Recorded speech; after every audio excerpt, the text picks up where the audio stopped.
तो आइए हम अब लघु सिद्धांत कौमुदी का पाठ शुरू करते हैं। कल कहाँ तक हुआ था? नासिकानुस्वारस्य। नासिका का उच्चारण स्थान क्या है? अनुस्वार, यही ना? यही ना? नासिका का उच्चारण स्थान क्या है?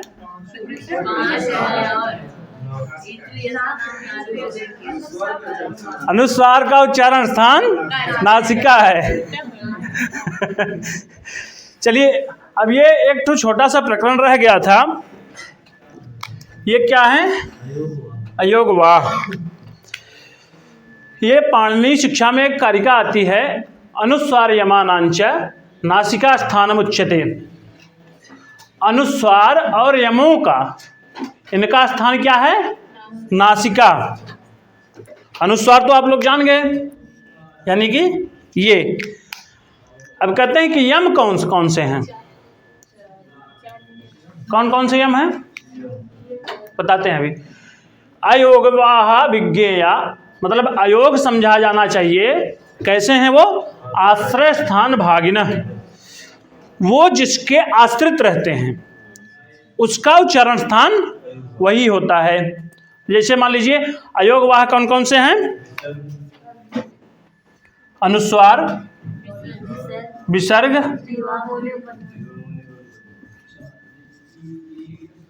जिह्वा मूलीय,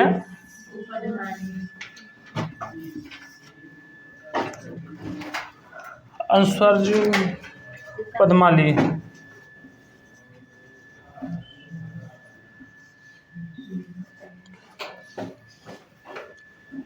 ठीक। अच्छा, ये बताइए, मान लीजिए एक ठो और होता है, वो कौन सा है? यम। वो भी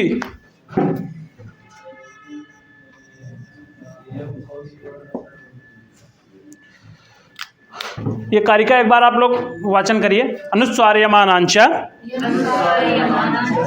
नासिका स्थानमुच्यते अयोगवाह विज्ञेया आश्रय स्थान भागिनः। ये टेट सीटेट लेवल का सबसे अच्छा प्रश्न बनता है कि अयोगवाह कितने हैं? 4। लेकिन हमारे यहाँ पूछा जाएगा तो 5। किसका परिगणन नहीं होता वहाँ? यम का। अनुस्वार तो आप लोग जान गए किसको कहते हैं, और विसर्ग भी जान गए हैं। जिह्वा मूली ये भी जान गए। जिह्वा मूली मतलब ये क ख, और पद्मानी प ह। अभी हम जानते हैं किसको कहते हैं।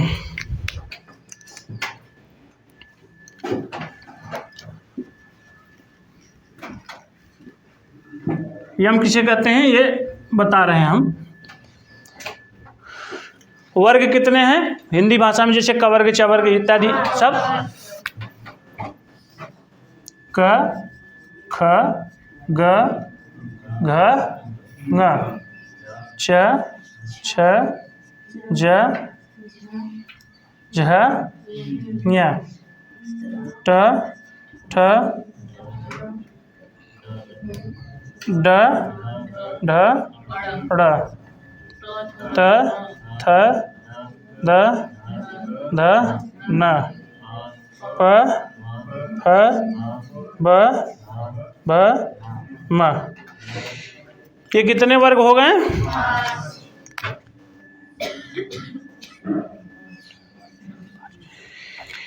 ये 5 वर्ग हैं। इनमें से जो प्रथम 4 वर्ग हैं, ये तक, इसको हटा देते हैं, नीचे वाले को। हमारा काम इसमें केवल यही है। इसी का कहते हैं कि इनमें जो 5वें वर्ण आगे हैं, मतलब 5वें वर्ण अगर आगे रहें, 5वें वर्ण कौन कौन से हैं? ये 5वें वर्ण आगे रहने पर बीच में और पूर्व वर्ण के समान वर्ण हो, तो इसके लिए उसमें पाणिनि शिक्षा में दिया गया है। सबसे पहला शब्द क्या है? पलक्किनी।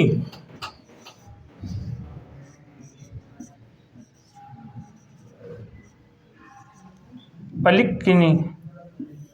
दूसरा क्या है? चकनतु।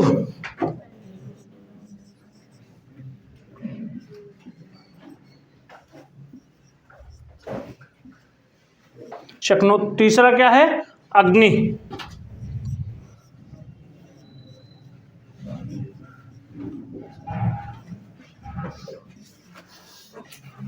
चौथा क्या है? घ्नन्ति।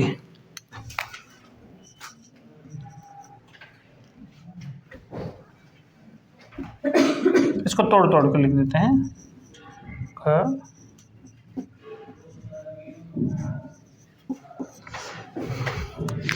अब देखिए कहा है कि आगे पांचवा मर्डर है। पांचवा है सर एक दिक्कत बता रहे। हाँ आपको आप आयोग बताए सर 5 तो क्या टीजीटी है कि आप लॉग में सकते ना कि मतलब ये लॉग में प्रावधान होगा? नहीं, जैसे अभी यहाँ जो लक्ष्यदांत कौमुदी में बता रहे हैं वहाँ बाबूराम जी जो गिनाए होंगे वो आगे आएगा। बाबूराम जी को जब पढ़ेंगे तब बाबूराम जी को समझेंगे। यम की बात उसमें किया ही नहीं शायद ना। तो जब यम की बात किए नहीं तो प्रश्न बनने की संभावना नहीं रहेगी। तब अगर बनेगा भी तो आप यही मारिएगा 5 ठो। हमारे हिसाब से तो 5 ही होना चाहिए। बाबूराम में 4 दिया गया है, हम उसको पढ़े नहीं बाबूराम अभी तक ख्याल से। तो आप लोग 4 मारिएगा। टीजीटी में अगर पूछे तो अभी आएगा, बाबूराम जब पढ़ेंगे तब पता चलेगा ना। ठीक है, इधर देखिए ये 5वां वर्ड है ना, ये भी, ये भी, ये भी। और इसके पहले यानी कि इतने में से कोई भी यदि 2 बार आता है तो पहले को छोड़ करके दूसरे वाले को, ये और यहाँ ये है तो इसको माना जाएगा। ये कौन से वर्ण कहलाएंगे? यम। बस केवल इतना ही जानना है। अब प्रत्येक वर्ण के हैं इन इतने वर्गों में से जितने आएंगे। ठीक है, यम के बारे में सामान्य परिचय हो गया आपका? बोल नहीं रहे आप लोग? अगर लिखना हो तो लिख लीजिए, लेकिन लिखने के क्या, बस अब डायरेक्ट समझ लीजिए, बस समझना भर है। देखिए पाछे मतलब इस जगहों पर एकदम लास्ट वाले स्थान पर यदि वर्ग का पंचम अक्षर रहे, यानी कि ये या मांगड़ा ना, इनमें से कोई एक रहे और उसके पहले इन चारों, प्रत्येक वर्ग के इन चारों में से कोई रहे और वो द्वित्व की स्थिति में हो तो पहले को छोड़ करके दूसरा यम कहलाता है। जैसे मान लीजिए 2 ठो यहाँ हैं, पहले को छोड़ दीजिए दूसरे को। 2 ठो ख है, पहले को छोड़ दिए दूसरे को। ग है, पहले को छोड़ दिए दूसरे को। घ है, पहले को छोड़ दिए दूसरे को। ये चारों कहलाएंगे यम। इसको मिटा दिया जाए।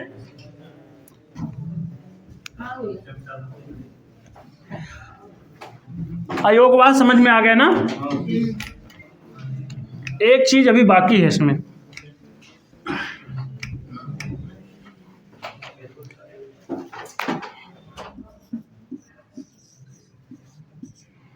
रामः हरिः गुरुः।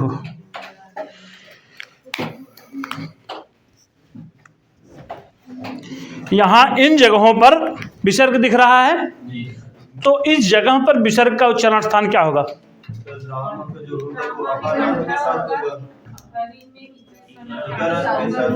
खुल कर नहीं बता रहे हैं आप लोग।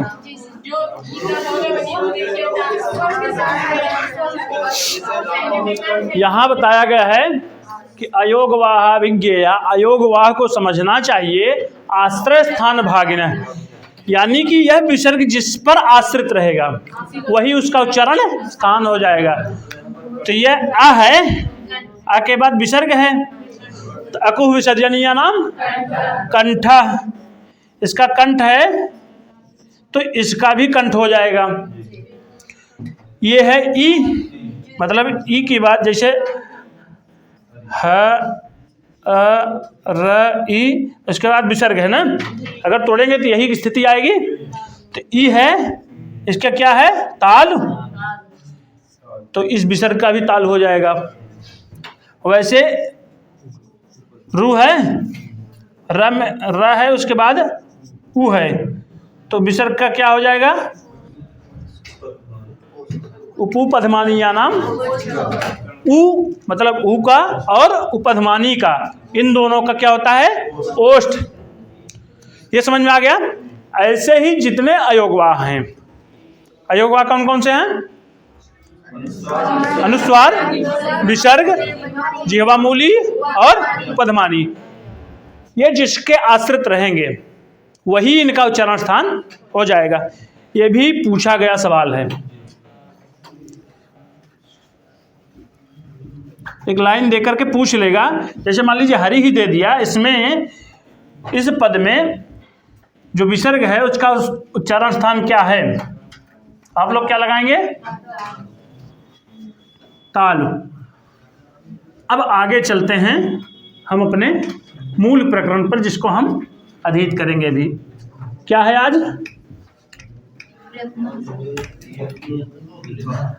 हम लोग कल पढ़े थे क्या क्या, उच्चारण स्थान कौन कौन से हैं। एक बार देख लीजिए, एक बार वाचन कर लीजिए। ये तो सबको मैं समझता हूँ, ऐसा कोई नहीं होगा जिसको नहीं याद होगा। हाँ, तो देखते हैं। अकुह विसर्जनीया नाम कंठ, इचु यशानाम तालु, ऋतुरसानाम मूर्धा, ऋतुलसानाम दंताः, यमगणनानाम नासिका च, एदैतोः कंठताल, ओदैतोः कंठोष्ठम, वकारस्य दंतोष्ठम, जिह्वामूलीयस्य जिह्वामूलम, नासिकानुस्वारस्य। यहाँ तक हम लोगों ने पढ़ा था। अब इसके बाद हाँ, उपपधमानीया नाम ओष्ठ ना, हाँ ये छूट गया। चलिए अब आगे आता है कि यत्नो द्विधा। अब किसकी बात करेंगे, यत्न या प्रयत्न। प्रकृष्टो यत्न इति प्रयत्न, प्रयत्न का प्र उपसर्ग पूर्वक यत धातोर नंग प्रत्यय कृते सति प्रयत्नः इति शब्दः निष्पद्यते। कौन सा प्रत्यय है, नंग प्रत्यय। किस लिंग में चलता है, पुल्लिंग में ही। तो कहते हैं कि यत्नो द्विधा, यत्नो द्विधा, यत्नो द्विधा। यत्न दो प्रकार के होते हैं। कितने प्रकार के, दो प्रकार के। अब वे दो कौन कौन से हैं, आद्य, उनमें से आभ्यंतरो बाह्यश्च, आभ्यंतरो आभ्यंतरो बाह्यश्च।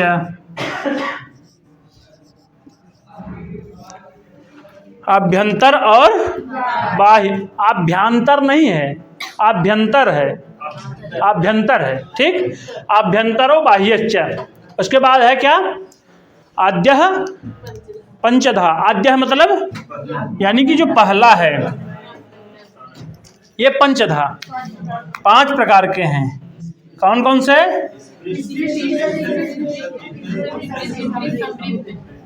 स्पृष्ट, ईषत्,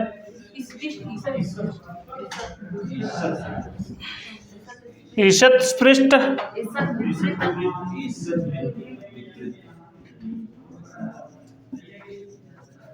ईषत् विवृत, विवृत और संवृत। ये कितने भेद हो गए आभ्यंतर के, स्पृष्ट, ईषद पृष्ठ, ईषद विपरीत, विपरीत और समृद्ध। फिर उसके बाद कहते हैं कि तत्र स्पृष्टम प्रयत्नम स्पर्शानाम, यानी कि जो स्पृष्ट हैं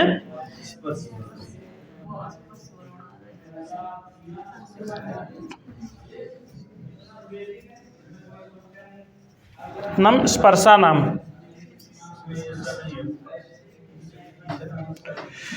स्पृष्टम प्रयत्नम स्पर्शानाम। स्पर्श संज्ञक कौन कौन से हैं?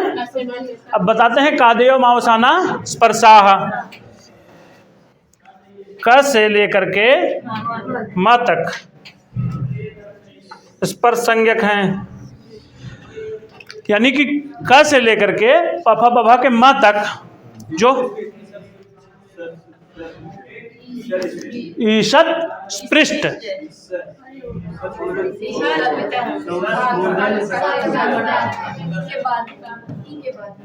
ये ना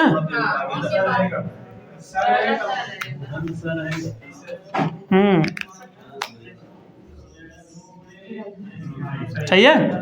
ईषद स्पृष्ट क से लेकर के कख गंगा चछा जझिया टठा डढ़ा तथा दधना पफ बभ मा तक, यहाँ तक के वर्ण क्या हैं? स्पर्श संज्ञक हैं।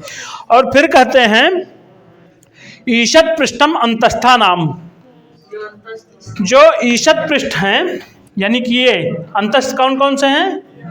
य व र और ल, ये क्या है? अंतस्थ, अंतस्थ। और उसका कहते हैं कि ईषद विवृतम ऊष्माणाम, ऊष्म कौन कौन से हैं? स ख स ह, ये क्या है? ऊष्म। र नहीं आएगा, स ख स र कोई बोला है। मूर्धन्य शकार, तालव्य शकार और दंतव्य शकार उसके साथ ह। अविवृतम स्वराणाम, स्वर कौन कौन से हैं? यानी कि सभी स्वर विवृत हैं। और समृद्ध ह्रस्व आ केवल, ये केवल समृद्ध है। लेकिन चलिए आगे आएगा, अभी बताते हैं। कहते हैं कि फिर से एक बार देख लेते हैं इसको कि यत्नोद्विधा, यत्न दो प्रकार के हैं, आभ्यंतर और बाह्य। आभ्यंतर और बाह्य प्रयत्न। आद्य पंचधा, पहला उसमें से यानी कि आभ्यंतर जो प्रयत्न है वह कितने प्रकार का है? 5 प्रकार का। स्पृष्ट, ईषद पृष्ठ, ईषद विवृत, विवृत, समृद्ध, इतने भेदों से 5 प्रकार का हो गया। फिर तत्र स्पृष्टम प्रयत्नम स्पर्शानाम, यानी कि जो इनका है, जो स्पृष्ट प्रयत्न है वो स्पर्श संज्ञक वर्णों का है। स्पर्श संज्ञक वर्ण कितने हैं? कादेव मावसाना स्पर्शाय, हम पढ़ चुके हैं। फिर कहते हैं ईषद पृष्ठम अंतस्था नाम। ईषद पृष्ठ माने जो थोड़ा सा जो छुए, जो ईषद माने थोड़ा सा, स्पृष्ट माने छूते हैं। अंतस्थ यानी कि य व र ल, ये अंतस्थ व्यंजन है। इनको और क्या कहते हैं? अर्धस्वर भी कहा जाता है इनको। फिर कहते हैं कि ईषद विवृतम ऊष्माणाम, यानी कि ऊष्म वर्ण। ऊष्म माने गरम, गरम वर्ण कौन कौन से हैं? तीनों श ह, ये 4 ऊष्म हैं। फिर कहते हैं विवृतम स्वराणाम, स्वरों का, सभी स्वरों का प्रयत्न क्या होता है? विवृत। कहते हैं कि ह्रस्वस्य अवर्णस्य प्रयोगे समृतम, इसका केवल प्रयोग की दशा में समृद्ध होगा, लेकिन प्रक्रिया की दशा में विवृत माना जाएगा। आगे आता है, कारिका में लिखा गया है प्रक्रिया दशायाम तो विवृतम एवं। प्रक्रिया दशा में यानी कि जैसे संधि समास इत्यादि प्रक्रियाओं में जहाँ अ इसका परिगणन कराया गया है, आएगा जहाँ अ, उसका स्थान क्या होगा? उच्चारण विवृत प्रयत्न वाला होगा। ठीक है, हाँ वहाँ तो 18 हो ही जाएंगे। यहाँ केवल अभी जो प्रयत्न की बात चल रही है, उच्चारण स्थान की बात नहीं चल रही है, यहाँ केवल प्रयत्नों की बात चल रही है। ठीक है, ये क्लियर हो गया? मिटा दिया जाए। आगे क्या है पढ़िए। यानी कि आदि माने अभ्यंतर को बता दिए, अब बचा क्या है? बाह्य। अब बताएंगे बाह्य। बाह्य प्रयत्नस्तु एकादशधा। बोलिए, बाह्य प्रयत्न कितने हैं? 11।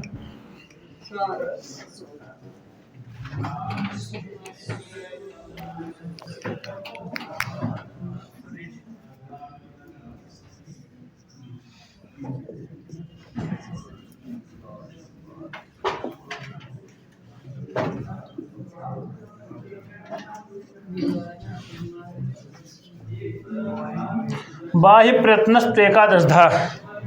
बाह्य प्रयत्न कितने प्रकार के हैं? 2 प्रकार के। अरे भैया ऐसे लोग मत करिए, यहाँ है एकादशधा।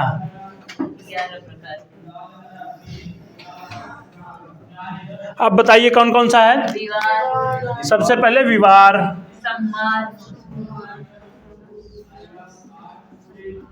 संवार, श्वास, नाद, घोष, अघोष। पहले अघोष है तब घोष है, पहले घोष दिया है। अघोष, अल्प प्राण। अब सही हो गया? अल्प प्राण, महाप्राण,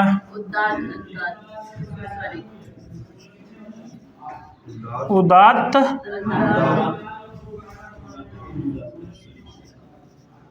अनुदात्त और स्वरित। इसको डायग्राम आप लोग बना लीजिए ऐसे, अब ये काम देगा। फिर कहते हैं खरो विवारा श्वासा अघोषाश्च, यानी कि खर प्रत्याहार के वर्ण जो है कौन कौन से हैं? ख फ छ ठ थ च ट त क प स स स ह। स स स यहाँ तक, इसके बाद नहीं। खर में कितने आते हैं? 13 वर्ण हैं कुल। खरो विवारा श्वासा घोषाश्च। खर प्रत्याहार में जितने वर्ण हैं उनका बाह्य प्रयत्न क्या होगा? विवार, खरो विवारा श्वासा अघोषाश्च। विवार, श्वास, अघोष, यानी कि ये होगा। इसको यहाँ से यहाँ लिख देते हैं।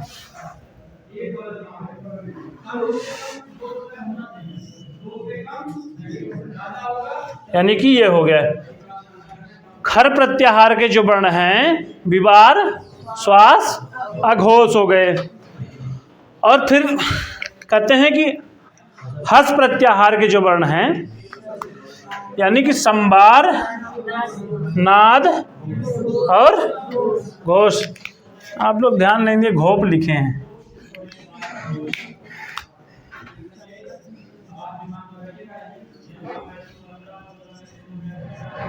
हस प्रत्याहार के वर्ण कौन कौन से हो गए? संवार, नाद, घोष। इसके बाद तो आप जानते हैं अल्प प्राण, महाप्राण, उदात्त, अनुदात्त, स्वरित, ये बच रहे हैं। अल्प प्राण किसे कहते हैं? वर्गाणाम प्रथम तृतीय पंचमाः यणश्चाल्प प्राणाः। वर्गों के पहला, तीसरा, पांचवा और यण प्रत्याहार के अंतर्गत जितने आएंगे ये क्या कहलाएंगे? अल्प प्राण। अल्प प्राण माने जिनमें प्राणवायु का कम निःसरण हो, कम प्राणवायु बाहर निकले। अब कहते हैं कि महाप्राण यानी कि दूसरा और चौथा सल प्रत्याहार का वर्ण क्या हो जाएगा? स, स, श, ह। ये क्या है? ऊष्म वर्ण जो हैं वो, और दूसरे और चौथे वर्ग। ये दूसरे चौथे वर्ग का मतलब समझ रहे हैं ना? क्या?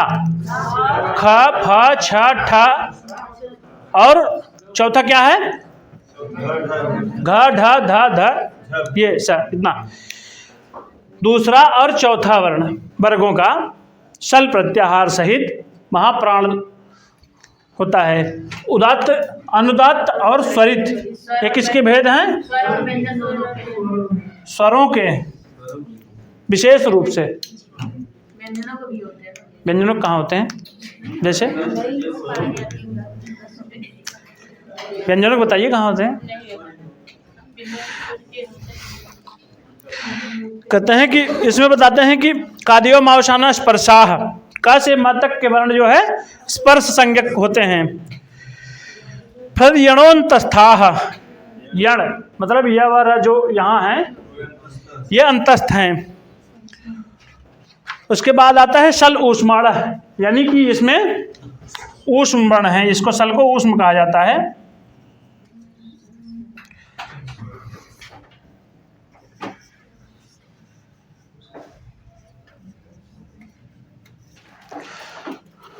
यह है। और फिर कहते हैं कि अचह स्वराह, इस स्वरों को क्या कहा जाता है?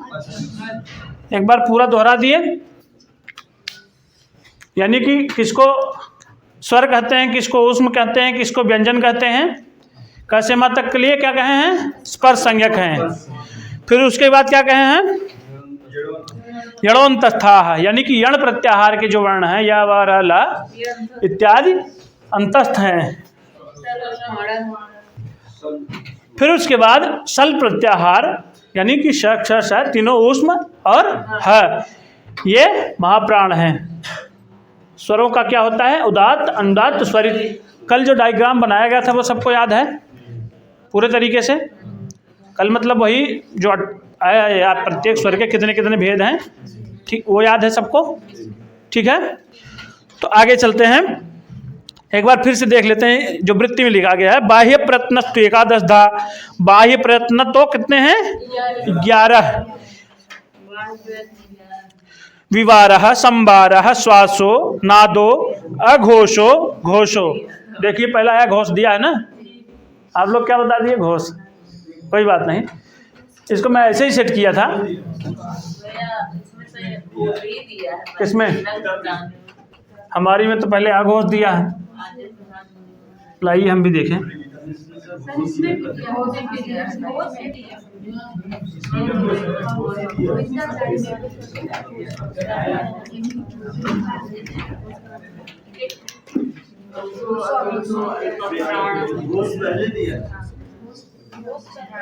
कहाँ है?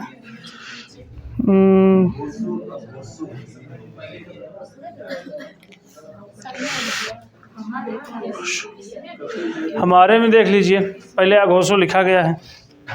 नादो, अघोषो, घोषो। अब बताइए क्या माना जाएगा?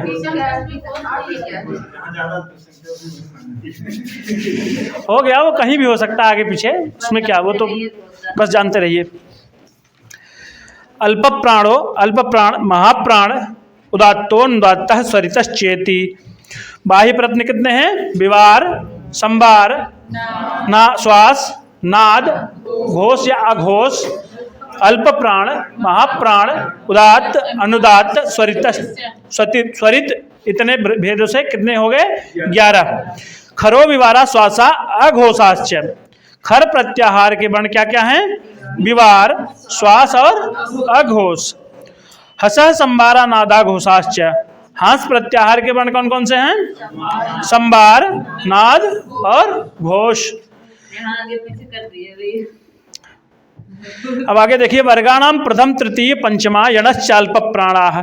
वर्गों के प्रथम, तृतीय और पंचम क्या क्या होते हैं? इसको एक बार लिख देता हूँ। मान लीजिए क, ख, ग, घ, ङ, च, छ, ज, झ, ञ, ट, ठ, ड, ढ, ड़, त, थ, द, ध, न, प, फ ब भ म। ये हो गया, यानी कि ये और ये प्रथम तृतीय पंचम, पहला है, तीसरा है और पांचवा, इसके साथ यण सहित, यानी कि य व र ल, इतना क्या है? अल्प प्राण है।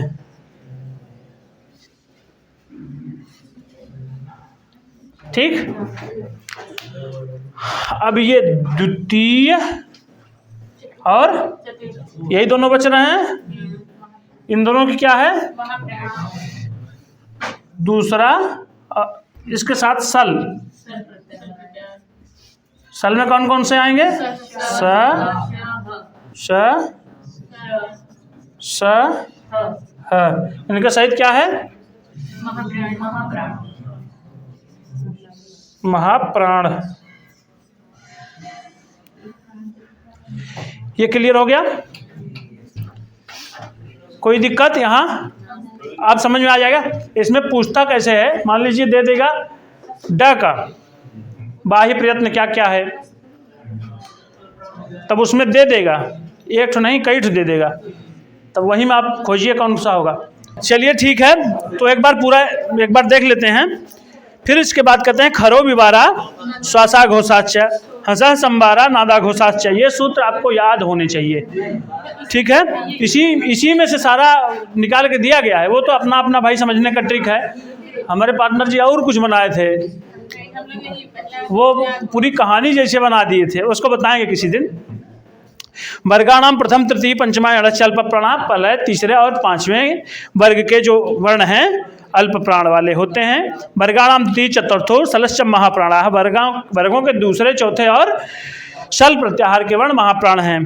कादेव मावसाना स्पर्शाह, कैसे म तक के लेकर के वर्ण स्पर्श संज्ञक हैं। यणोन्तस्थाः, यण जो हैं या वरला ये अंतस्थ हैं। फिर उसके बाद है कि सल ऊष्माण, सल प्रत्याहार के वर्ण ऊष्म हैं। अचह स्वराः, यानी कि अच के जो है वो स्वर कहलाते हैं। कख इति कखाभ्याम प्रागद विसर्ग सदृशो जिह्वा मूलीय, यानी कि मैंने बताया था क के पहले और ख के पहले जो विसर्ग है ये दोनों जिह्वा मूली है। फिर कहते हैं कि उपपदमानीया नाम पफ इति पफाभ्याम प्रागर्ध, प और फ इसके प्राक माने पहले अर्ध विसर्ग सदृश, ये क्या हो गया? उपधमानीय। अम अह, अम और अह ये क्या है?